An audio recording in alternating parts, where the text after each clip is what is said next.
Disrupt yourself or be disrupted with Nicky, a kick-ass author, international keynote speaker, digital knowledge amplifier, and a voice for those who yearn to reinvent themselves. Disrupting yourself is the key to progress and growth in the world of disruptive technologies. How, when you got into tech, was it because your academic qualification led you down that path, or was it because you saw a problem in the community or in the country or on the continent that led you down to that path? Which road, which one led you to tech? Because there are some people in tech, let me clarify, there are people in tech because they studied tech or had a degree in IT or whatever. You know, they don't necessarily solving anything. They're just there, okay, this is what I studied in the university. So I'm trying to understand which path led you. So I've always been a self-aware person. I don't know if I've been self-aware from a young age because I started selling early. If you want to sell, you have to be aware of what you're doing. So even when I chose the degree that I wanted to study, I was aware of it. Like I said, I thought I was going to study, I was going to work at Reserve Bank, or I'm going to work at JSE. But all of that is around money and around business. I was always around that. And all my friends know that's why it's banks. So, and then I stumbled upon this job, data analytic. I was a data analyst when I started working, but it's because they told me about this new wave of analytics that was coming. That was back in 2013. I listened to that. I was like, wow. And my first job was earning 3.5, but I knew that I'm going to 10 per month. Yes, that's interesting. That's why it's not about the money, you know. And people don't get it. It's the understanding that but I took the job and I ran it, and I got to understand that same 3.5 is what built analytics advertising, a multi-award-winning company.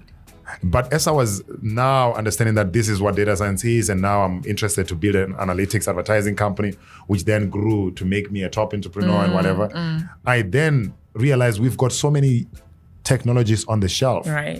So many that might not come because we are so focused on solving companies' problems. When am I gonna go out and solve continental problems and stand alone like a product? Because I understand products. When am I gonna do this?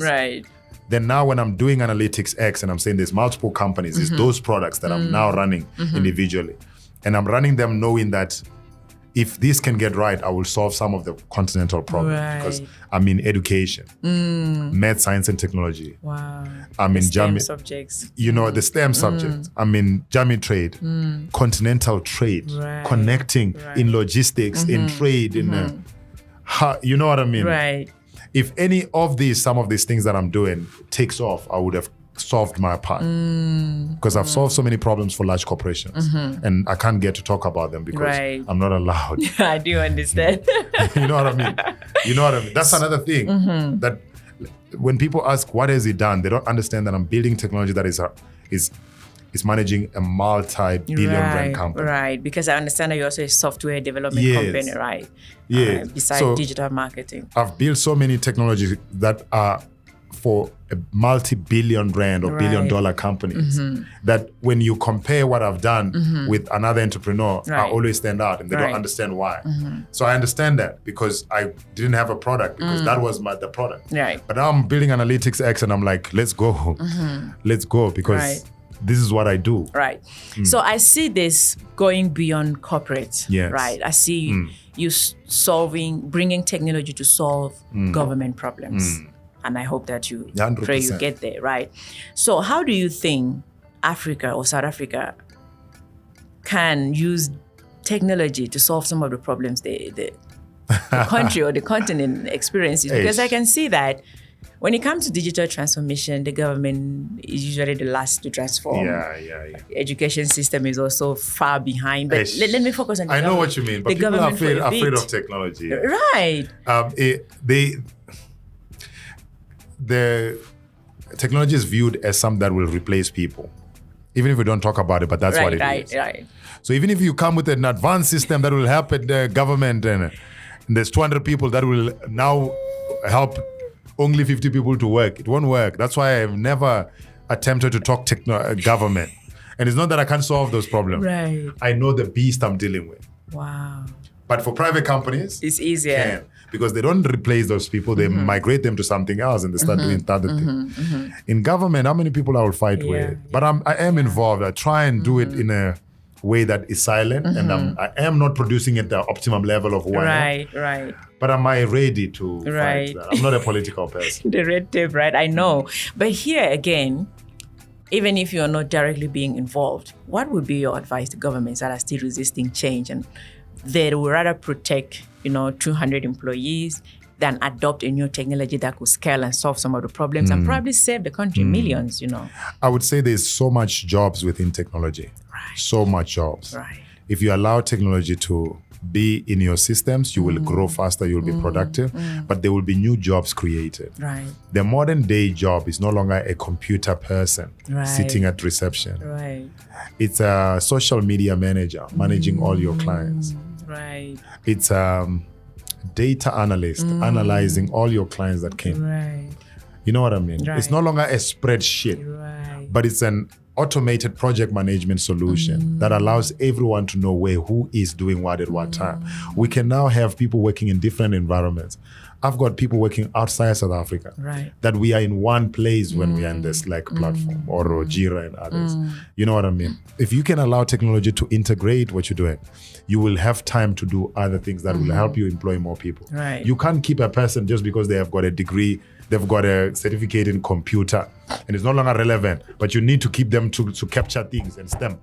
You know what, I'm not saying it's wrong, but you can stamp automatic. Right. We can automate these things. Right. Yes, you are seeing it as, hey, we're going to lose jobs, but there's new jobs that will be created in Right. Look at how many people can be employed with scooters. Right. More than 500 can be employed for certain things. Those are the new jobs you be created. And also people have got empty pride, empty pride here in South Africa. They don't realize the continent is connected. Right. Look at themselves like they are separate from the continent. And that's another problem because they try and talk things that makes them limited. If you knew that the continent is bigger, you would be using some of the resource that allows you. South Africa is advanced, you tell me. Right. South Africa could be enabling the continent. Right. But they are so focused on themselves that they end up going outside. Right. Right. Is there any intelligence in that? No, not at all. So I would tell them, get out of your limitation and an inability to understand. Right.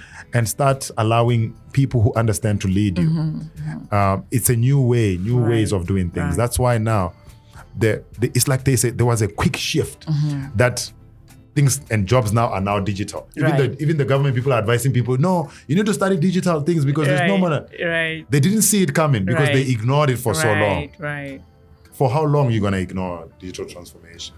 It just enables people. Right. Yes, it's going to be some tough time. Right. But just like politics, just like some struggles that happened before, the modern day fight is economic and digital transformation. So whoever wins the digital battle, there will be the leader of it. That's why the Amazon. Right. That's why the Alibaba. Right. Do you know what Alibaba did with that platform? When they were building internet, they didn't realize it, but now it activated so many manufacturing. A lot of these products come from there. Right. You know what I mean? It even expanded beyond us. Right. International trade, tariffs, foreign exchange. That's what makes a country number one. That's why America can't compete.